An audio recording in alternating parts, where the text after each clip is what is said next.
Y ya que estamos hablando de malas decisiones, el presidente de Estados Unidos, Donald Trump, otra vez habla de aranceles.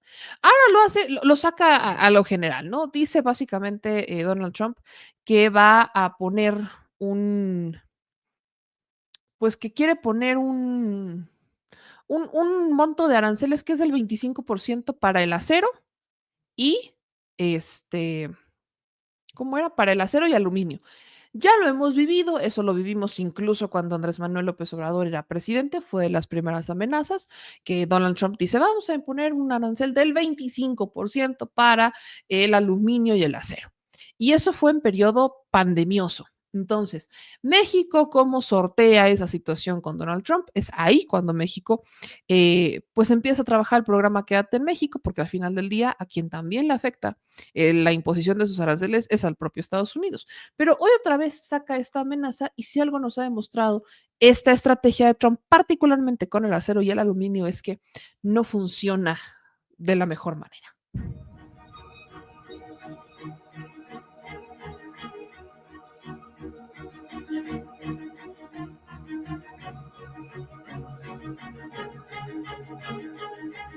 El presidente de Estados Unidos, Donald Trump, impuso aranceles de 25% a las importaciones de acero y aluminio que entran a su país. Trump firmó en la Casa Blanca las órdenes ejecutivas, aunque no estableció fecha para su entrada en vigor. Serán del 25% sin excepción a todos los países, sin importar de dónde vengan. Es para todos los países. Pero si está hecho en los Estados Unidos, no habrá tarifa. Trump argumentó el déficit en la balanza comercial y acusó a otras naciones de aprovecharse de las leyes estadounidenses impuestas por los gobiernos demócratas. En rueda de prensa en la Casa Blanca, el magnate aseguró que analiza la posibilidad de establecer aranceles adicionales a automóviles, chips informáticos y productos farmacéuticos. La orden ejecutiva se basa en la sección 232 de la Ley de Expansión Comercial, que otorga al presidente de Estados Unidos la facultad para imponer restricciones comerciales por motivos de seguridad interna. Mismo argumento que utilizó en 2018 para fijar tasas también al acero y al aluminio en su primer mandato. Este es el más reciente episodio de la guerra arancelaria emprendida por Trump desde su regreso a la Casa Blanca. El pasado 1 de febrero, emitió órdenes ejecutivas para aplicar aranceles de hasta 25% de manera puntual contra México y Canadá. En este capítulo, la diplomacia y el diálogo se impusieron. 45 minutos de llamada para negociar permitieron un acuerdo entre Trump y la presidenta Claudia Sheinbaum, en el que se logró una pausa por 30 días de los aumentos tarifarios. Pero la guerra arancelaria de Trump apunta también hacia otros paralelos. Y entre estos se encuentran empresas, naciones y bloques completos como la Unión Europea. La Unión Europea nos trata de manera muy injusta, muchísimo. Tienen un impuesto importante que conocemos y un impuesto al IVA, y es muy sustancial. Mi mensaje a todas las empresas del mundo es muy simple. Vengan a fabricar sus productos en Estados Unidos y les aplicaremos uno de los impuestos más bajos de cualquier nación de la Tierra. Si no fabrican su producto en Estados Unidos, lo cual es su prerrogativa, entonces simplemente tendrán que pagar un arancel de montos variables. Economistas y líderes de naciones coinciden en que estas políticas son un balazo en el pie. La Unión Europea advierte que una eventual imposición de aranceles para el bloque sería ilegal y que, sin lugar a dudas, actuarán para proteger a sus sectores productivos. La Unión Europea no ve justificación alguna para la imposición de aranceles a sus exportaciones. Reaccionaremos para proteger los intereses de las empresas, los trabajadores y los consumidores europeos frente a medidas injustificadas. La imposición de aranceles sería ilegal y económicamente contraproducente. Al interior de Estados Unidos surgen voces como la del economista Paul Krugman, quien postula que los aranceles no reducen significativamente los déficits comerciales. En un artículo, Krugman ha descrito al momento que vive Estados Unidos como autogolpe, cuando un gobernante legítimamente electo utiliza su posición para tomar el control total, eliminando restricciones legales y constitucionales para obtener más poder. Dentro de la clase política de Estados Unidos, el senador Bernie Sanders señala que la política de Trump es un retroceso a lo logrado como nación. Claudia Martínez Hernández, punto de referencia. Ahora, una persona que justamente hoy da una rueda de prensa y habla sobre este tema es el hombre más rico de México, Carlos Slim, en su ya conocida conferencia anual. Y aquí Carlos Slim toca varios temas, desde Telmex, el Instituto Federal de Telecomunicaciones, entre varias otras cosas, pero particularmente de lo que más le preguntan es sobre esto. ¿Qué pasa con México? ¿Qué pasa con Estados Unidos? Los aranceles, la situación económica, el crecimiento económico de los países, y sus respuestas son muy interesantes, a tal grado que van a escala que termina hasta retando a Elon Musk. Vamos por partes. Esto es lo que dijo el empresario Carlos Slim en su conferencia anual sobre la situación de Estados Unidos. Estados Unidos le está tocando al presidente Trump, qué bueno. Yo creo que hay mucho que hacer, solo tiene 4 años. La situación de Estados Unidos no es buena. Sigue requiriendo, me voy a referir un poco a los tecnócratas y premios Nobel. Estados Unidos dejó de producir cosas, todas se las llevó fuera porque era más barato allá, era la recomendación. Y de repente vino el conflicto cuando el presidente Biden dice que le declara la guerra en marzo del 21, sí se acuerda de ese escrito, ¿no? Entonces ahí empezó a tomar medidas los chinos que ya estaban preparándose, y de repente dejó de suministrar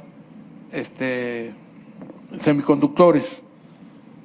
Pues salieron corriendo los americanos, dijeron, no, tengo que producir semiconductores en Estados Unidos, ¿no?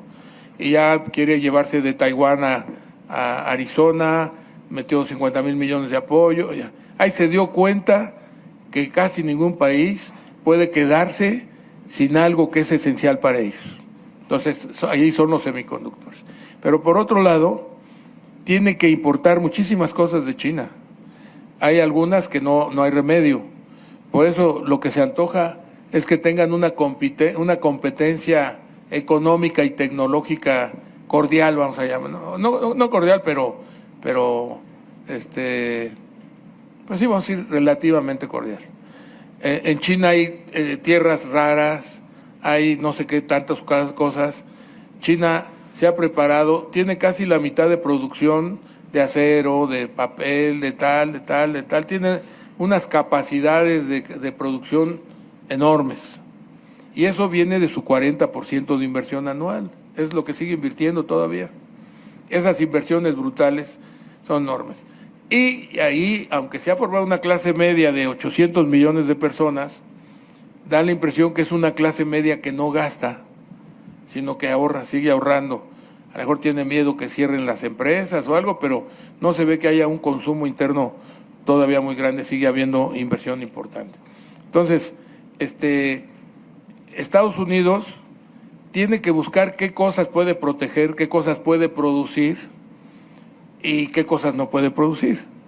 Y bueno, cuando las soluciones sean los aranceles, pues no funcionan, le sube la inflación y eso le trae lo que yo decía hace un rato, tasas de interés, la tasa de interés ya no baja. Yo creo que él está planteando bajar las tasas de interés, pero esos aranceles yo creo que no resuelven los problemas.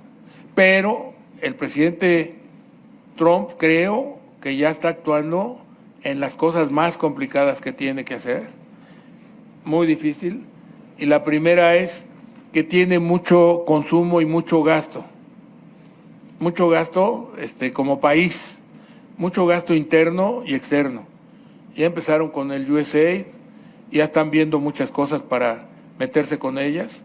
Yo creo que sería interesante que hiciera una especie como de doble play, digamos, que por un lado reduzca muchos gastos de ciertas cosas y por otro lado los encauce a la inversión.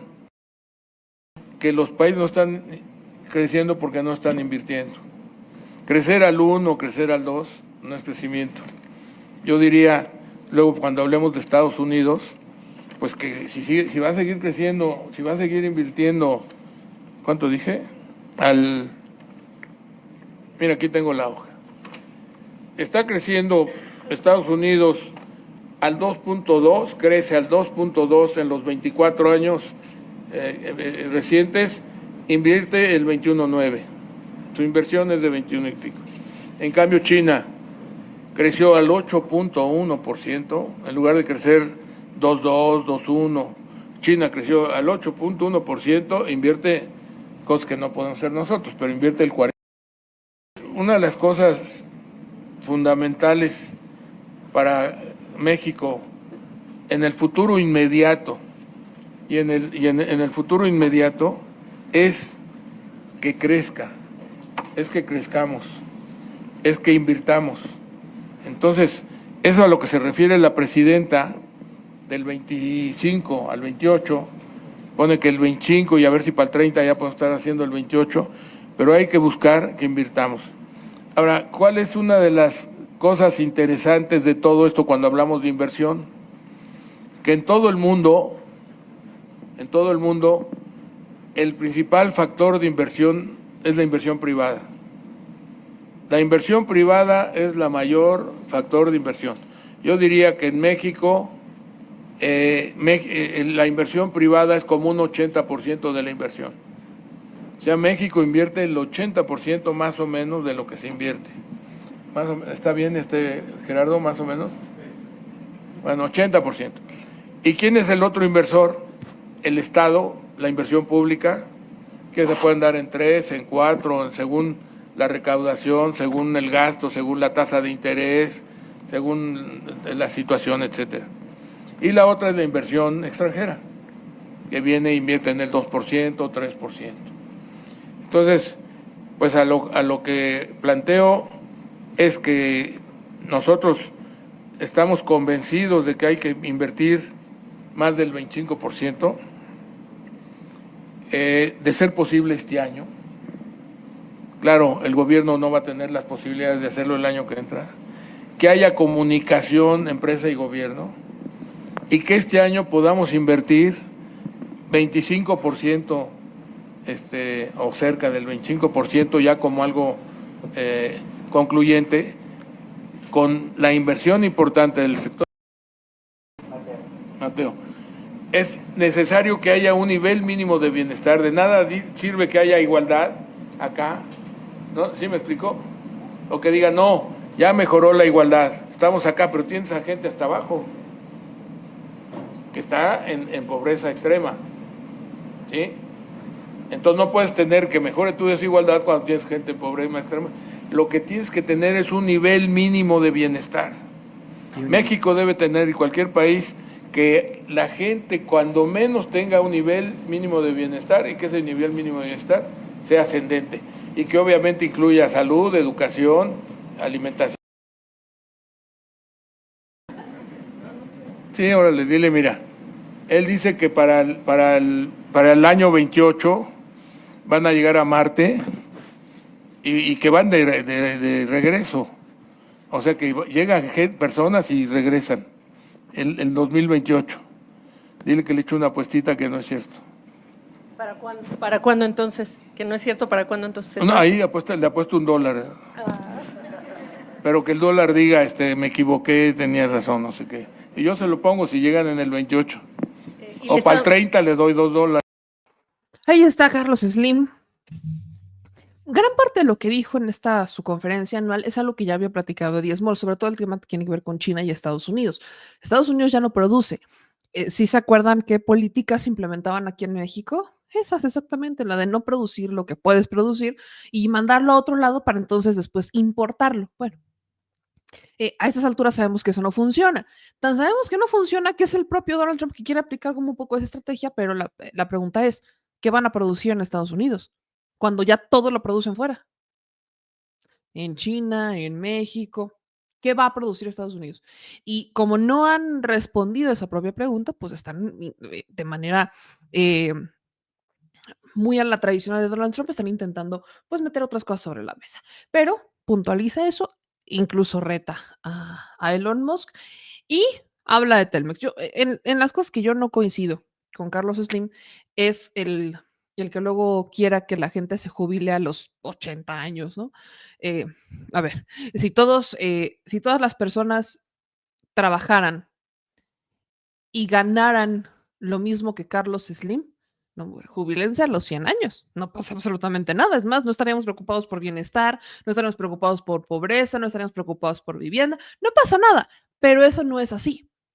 Tienes gente que trabaja desde muy joven y que trabaja hasta una edad ya muy avanzada y, no les va de la mejor manera y tienen problemas físicos, de salud, etcétera. Creo que también es justo pensar en jubilaciones justas, horarios laborales justos, vacaciones dignas, ¿no? Ya saben, básicas, ¿no?